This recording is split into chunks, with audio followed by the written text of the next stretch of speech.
하나님 말씀 요한복음 6장 9절로 15절까지 말씀의 제목을 임금 삼으려고 그런 제목으로 은혜를 함께 나누고자 합니다. 오늘 읽은 본문 말씀을 읽었을 때에 제일 먼저 우리 마음속에 생각나는 것이 무엇일까요? 무슨 감탄사부터 나오죠? 보리떡 5개와 물고기 2마리. 그런데 그 보리떡 5개가 아마 바위덩이만 해도 그 5,000명 배불리 먹이고 12광줄이 거두는 그런 양은 못 될 거예요. 물고기 2마리가 고래만씩 한다고 해도 그럴 거예요. 그러니까 대단하다. 한마디로 기적이죠. 입이 떡 벌어지는. 그런데 예수님께서 그런 기적을 행하셨다 하는 것입니다. 이제 그 과정 이야기 잘 아니까 생략을 하고, 결과는 그 군중들이 어떤 태도를 가졌어요? 예수님을 왕으로 모시자, 임금으로 모시자. 실제로 오늘날도 그런 사람이 있다면은 대통령으로 모시지 않겠어요, 여러분? 그런 분이 출마했다면 뭐 두말할 것 없이 아마 투표율 100%에다가 그분에게 100% 표가 몰릴 수 있겠죠. 그런데 요즘 뭐 허파에 바람 든 사람이 하나 있는 것 같대요. 자기가 대통령이 되면 국민 모두에게 1억씩 주고 매달 뭐 140만 원인가 240만 원씩인가를 주고, 아이를 낳으면 뭐 1억을 주고, 결혼을 하면 뭐 얼마를 주고. 그분 대통령 되겠죠? 실제로 그렇게 된다면은 아마 표 찍을 거예요. 그런데 글쎄요, 될 리는 없겠죠. 허파에 바람 들어간 사람이라고 하겠죠. 성씨가 뭔지는 모르겠습니다만은. 그러면 이스라엘 사람들도 예수님을 억지로 왕으로 모시려고 한 의도가 뭐냐? 그 의도가 뭐냐 이거예요. 무엇을 해결할 사람들이요? 해결할 분이요? 경제 문제 해결할 분이요. 이분이 계시면은 보리떡 5개와 물고기 2마리만 항상 준비해 놓으면은 얼마든지 전 국민이 다 먹을 수 있고 걱정 안 하고 살 수 있겠다. 다시 말하면 경제 문제, 돈 문제, 뭐 이분만 왕으로 모시면 다 해결될 수 있다. 그리고 또 이스라엘은 그 당시 로마의 그 통치를 받고 있어서 여러 가지 어려움이 있었습니다. 근데 이분으로 왕을 삼으면 로마의 모든 세력을 하루아침에 다 물려내고 우리가 독립하고 자유롭게 인권을 누리면서 편히 살 수 있지 않겠느냐, 그런 기대를 할 것입니다. 그러니까 예수님께서 나귀 타고 예루살렘으로 올라가시니까 지금으로 말하면 자동차를 타고 광화문 거리를 지나서 청와대로 가신 그런 격이 되지요. 그러니까 군중들이 막 환호를 했어요. 열렬히 환영을 했는데 종려나무 가지를 꺾어서 흔들고 더러는 옷을 벗어서 길에 깔아주고. 왜 그랬죠?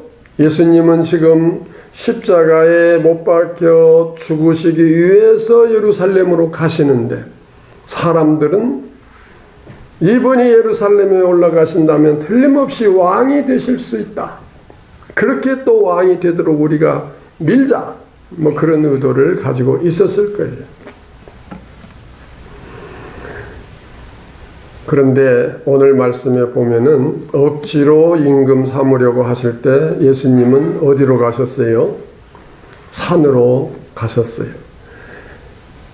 청와대로 간 게 아니고 산으로 가셨어요. 산이 뭐 하는 데예요? 기도하는 데입니다. 또 십자가에 못 박히시던 곳이 산입니다. 언덕이라고 표현했지만은,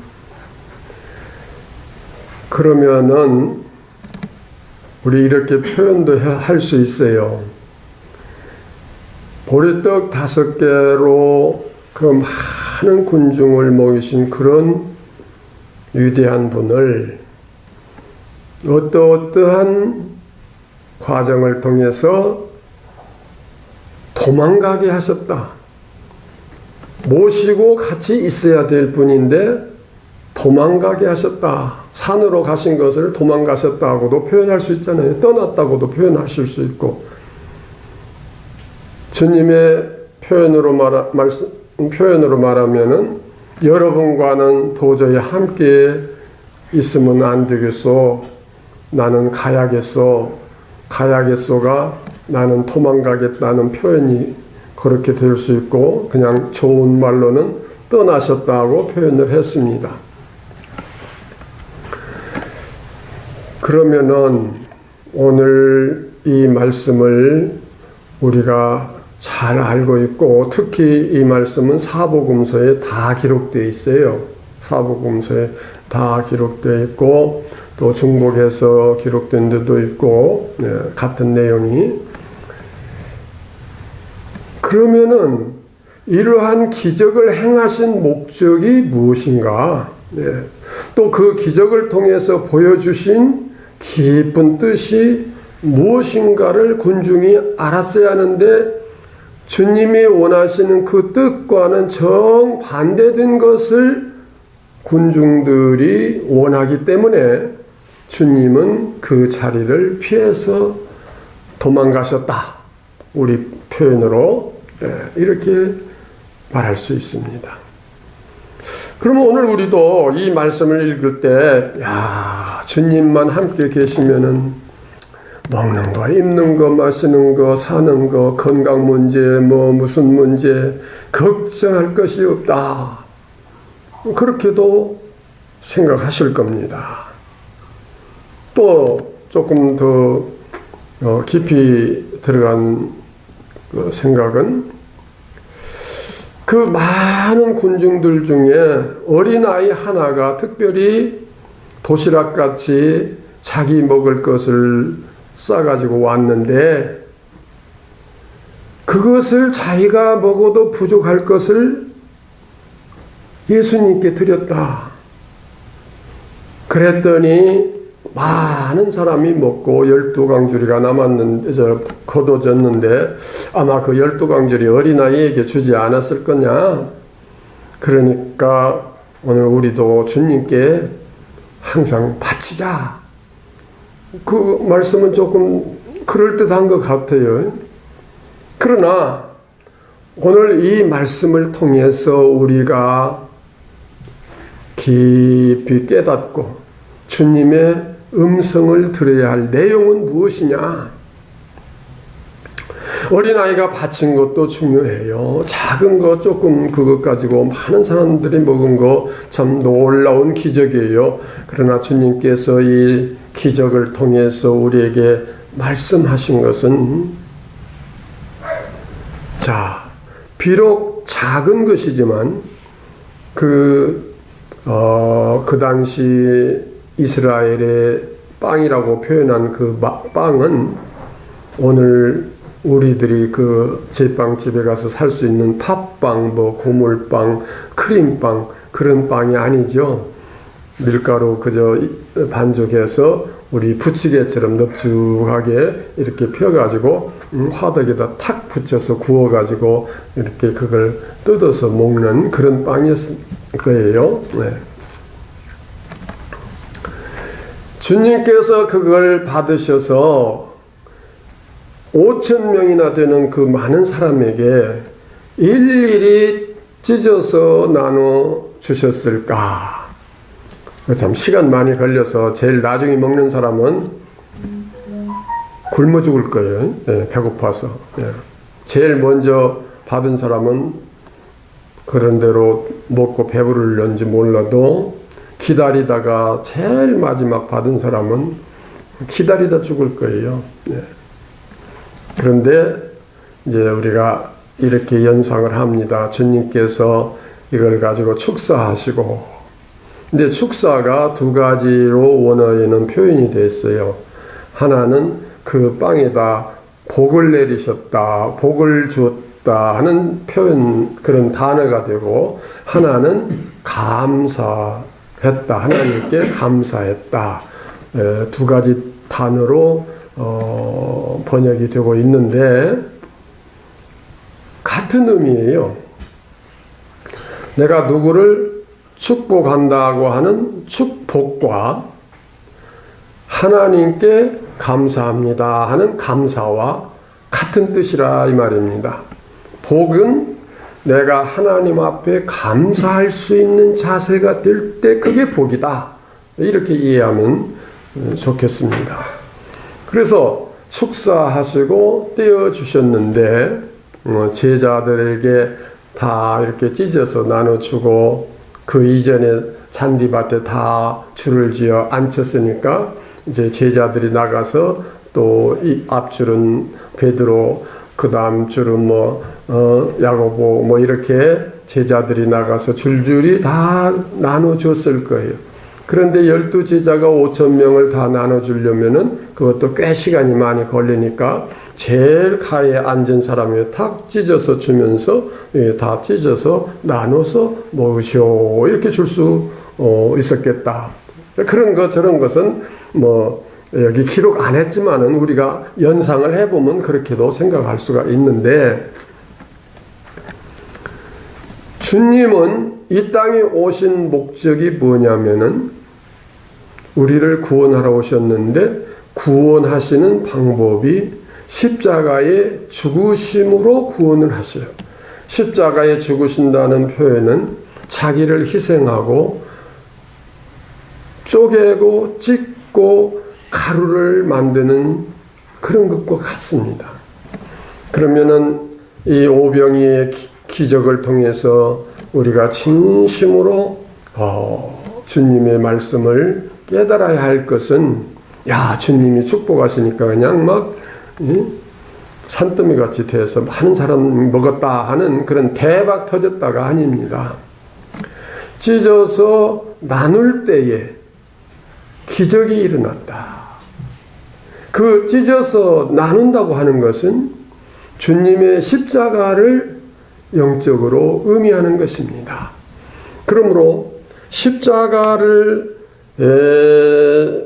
중심으로 해서 십자가 정신을 가지고 희생하고 나누고 봉사하고 헌신하는 그 생활 속에는 만족함이 오는 것입니다.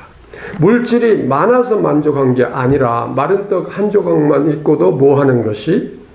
화목하는 것이 육선이 집에, 육선은 뭐예요? 우리말로 그냥 좀 더 표현 달리 하면은 소갈비가 가득하고도 다투는 것보다 낫다. 그러니까 마른 떡 한 조각만 가지고도 서로 나누는 것이, 어린 아이가 바친 그 빵이 비록 얼마 안 되지만 그것을 서로 다 나눌 때에 나누는 거기에서 주님의 능력과 기적이 나타나는 것입니다. 인간의 상식으로는 이거 내 한 입에 다 털어넣어도 부족할 것인데 콩 반쪽 이거 가지고 나누어? 그게 무슨 얼마나 된다고? 항상 인간은 그렇게 계산하지만 십자가는 무슨 능력이라고 했어요? 십자가의 도가 미련한 자들에게는 멸망받을 자들에게는 미련한 것이요 구원을 얻은 우리들에게는 하나님의 능력이라. 다시 말하면은 그냥 나누고 부수고 남 줘버리고 그러면 그냥 안 믿는 사람들은 그 허탈하고 배고프고 아이고 미련스럽게 그거 지가 먹어도 간에 기별도 안 갈 걸 남주어 불고 저렇게 털털 굶고 있나 그렇게 생각될 수 있고 그렇게 보여지지만 물 한 모금이라도 지금 내가 죽어가고 있는 상황에서 내가 꼭 마셔야 할 것을 내가 마시지 않고 옆에 사람에게 죽어가는 목마른 사람에게 줄 수 있는 그런 나누는 자세, 십자가가 결국은 모든 인류를 구원하고 풍요롭게 하고 만족하게 하고 기쁘고 즐겁게 만드는 하나님의 능력이 된다고 하는 것입니다. 하나님의 능력은 십자가를 통해서 이루어지시는 것입니다. 돌로 떡이 되게 해서 많은 사람을 배불리 먹여서 구원시키는 것이 아니라 십자가에 죽으셔서 그 십자가로 말미암아 인류를 구원하는 것이 하나님의 능력이고 하나님의 방법이고 하나님의 축복입니다. 그럼 오늘 우리 성도의 축복은 예수를 잘 믿었더니 많은 것을 내려주셔서 배를 떵떵거리며 그저 남부럽지 않게 산다. 하나님의 축복이다. 글쎄요, 축복이 맞기는 맞지만 진정한 축복은 하나님께서 내려주신 것을 내가 그 한 모금을 마셔야만 살 수 있는 것일지라도 죽어가는 남을 위해서 줄 수 있는 그 자세, 그 십자가 정신, 그 십자가 신앙, 예수 그리스도의 삶을 본받는 생활, 그것이 하나님의 주신 축복이고 그러한 삶을 통해서 하나님의 기적이 오늘 현실 속에서도 이루어지고 영원한 나라에 구원받는 그 역사도 그 삶에서 이루어진다고 하는 것입니다.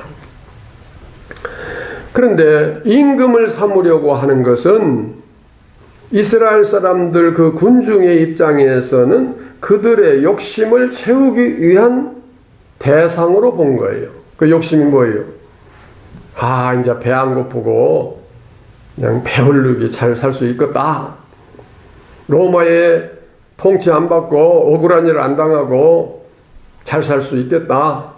정치적인 거, 경제적인 거, 그 외에 이분이 죽은 자도 살리고 병든 자 다 고치고니 뭐 병원 없어도 이제 약 안 먹어도 이제 병 안 들고 잘 살겠다. 그러한 것들이 다 거기에 포함된 그런 의도에서 예수님을 왕으로 삼으려고 억지로 왕으로 삼으려고 했다. 그런데 주님께서 그 군중을 버리고 떠나셨다. 군중의 입장에서는 예수님이 도망가셨다. 자, 이것을 또 이렇게 표현해 보겠습니다. 우리들이 열심히 예수를 믿고 예배를 열심히 드리고 기도를 많이 하는데 그 기도의 목표가 내가 약하니까, 내가 가난하니까, 내가 억울하니까, 자, 이런 모든 문제, 나의 힘든 문제, 나의 가난한 문제, 나의 병든 문제, 이런 문제를 해결해 주십시오. 주님을 그러한 대상으로 모시고 그분께 예배를 드리고 그분께 기도를 드린다면 이 5,000명 군중이 예수님을 억지로 임금 삼으려고 하는 의도나 마찬가지입니다. 그런 의도는 예수님을 뭐하게 만든다고요? 떠나가게 만들고 우리 표현으로는 우리 입장에서는 도망가시게 만든 결. 그렇다면 달리 우리들의 예배가 주님을 모시고 드리는 예배가 되어야 되고 우리들의 기도가 주님이 앞에 계셔서 주님과 더불어 대화를 나누는 기도가 되어야 되는데 내가 기도를 하는 그 순간 주님은 도망가 버리신다. 그러니까 우리 기도가 주님을 쫓아버리시는, 주님을 도망가게 하시는 그런 기도가 될 수도 있다고 하는 것입니다. 어느 때냐? 내 욕심을 채우기 위한 그런 기도가 될 때, 제가 자주 표현을 했습니다마는 새벽 기도 숫자가 어느 때 많냐 하면은 대학 입시 시즌, 또 남자들의 그 신앙관이 어느 때가 좋냐 하면은 사업에 부도가 났을 때. 예. 그 의도가 뭐예요? 지금 기도하려고 하는 의도가 임금이 되어 주십사. 당신이 내 임금이 돼서 이 경제 문제 좀 해결해 주고 우리 아들 시험 봐서 합격되게 해주고 다 내 개인의 문제를 좀 해결해서 잘 되게 해달라고 하는 의도, 그것이 결론으로는 왕이 되어 달라, 나의 통치자가 되어 주시오, 임금이 되어 주시오, 그것입니다. 그러면 우리가 기도를 어떻게 하란 말이냐? 그 예배를 그럼 어떻게 드리란 말이냐? 다 복을 받기 위해서 그런 거 아니냐? 그렇습니다. 이 세상의 다른 종교, 다른 신에게 드리는 기도나 예배, 다른 신이 있는 건 아니지만은 신이 있는 것 같이 그렇게 믿고 그들의 기도나 그들의 그 제사 예배는 다 복을 달라는 거예요. 복을 달라는 거. 그러면 우리의 예배는, 우리의 기도는, 우리의 신앙생활은 어떻게 되어야 되느냐? 내 모든 것을 드립니다. 받으십시오. 그래서 이것이 나누어지게 하여 주옵소서. 십자가가 되게 하여 주옵소서. 예? 찢어서 나누어야 많은 사람들이 배불리 먹고 또 12광줄이 남을 수 있는 그런 결과가 되듯이, 나눌 때, 주님께 드려서 나눌 때, 이것은 꼭 교회에다 헌금해서 뭐 어떻게 하자 그런 뜻이 아니에요. 우리의 삶의 자체가 나누는 삶이 돼야 돼요. 가정에서 가족들끼리도 서로 나누는, 또 친척 간에도 이웃 간에도 민족 간에도 나누는 자가 되어야 합니다. 거기에 기적의 역사가 일어나는 거예요. 거기에 하나님의 능력이 나타나는 거예요. 십자가는 하나님의 능력이라고 했습니다. 그것은 어떤 모형 틀이 하나님의 능력이라고 하는 게 아니에요. 뭐 그런 의미를 가지고 무슨 뭐 공포 영화에서는 뭐 저쪽에서 뭐 귀신이 나타나니까 손가락 2개를 가지고 십자가를 만들어서 하니까 귀신이 물러갔다, 그런 애들 만화 같은 십자가가 아니라 이 말이에요. 십자가라는 건 뭐예요? 나누는 거예요. 나를 희생시켜서 나누는 거예요. 내 가진 것을 콩 한 조각이라도 또 쪼개서 나누는 거예요. 그 나눔 속에는 형제를 사랑하고 형제를 긍휼히 여기고 형제를 돕는 그 정신이 들어있고, 그게 십자가고, 그 십자가가 하나님의 능력이라고 하는 것입니다. 오병이어의 기적, 이 말씀을 읽고서 예수 믿으면 그냥 대박 나는구나, 그렇게 생각하는 사람들이 참 많잖아요. 그거 바쳤더니, 어린아이가 바쳤더니 그냥 그 기적이 일어나고 12광줄이 그 누구 줬겠느냐? 그거 조금 바치고 12광줄이나 받았겠네. 꼭 우리는 거기다 계산을 하는데, 누군가가 이런 말을 하더만요. 꽃이 아름답다고 느낄 수 있는 것은 자기 마음에 꽃이 있으니까 그런다는 거예요. 다시 말하면 내 마음 속에 욕심이 있다면 모든 것을 그 욕심의 기준에다가 판단을 해요. 욕심의 기준으로 판단을 해요. 그러면 욕심은 결국 어떤 결과를 가져오느냐 하면은 싸움입니다. 서로 많이 가지려고 하는 싸움, 분쟁, 이것이 크게는 국가에서 서로 영토 확장, 서로 경제적인 우위, 이런 것을 목적으로 해서 전쟁을 하다 보면은 엄청난 희생이 옵니다. 그러나 서로 원조하고 서로 돕고 서로 교류하고 하나가 되어지면은 인류의 평화가 오지만은 욕심을 부리면은 전쟁이 오는데, 지도자 하나가 욕심을 부리면은 엄청난 전쟁을 일으킵니다. 요즘에 그 뉴스에 많이 나오죠. 또 그 전에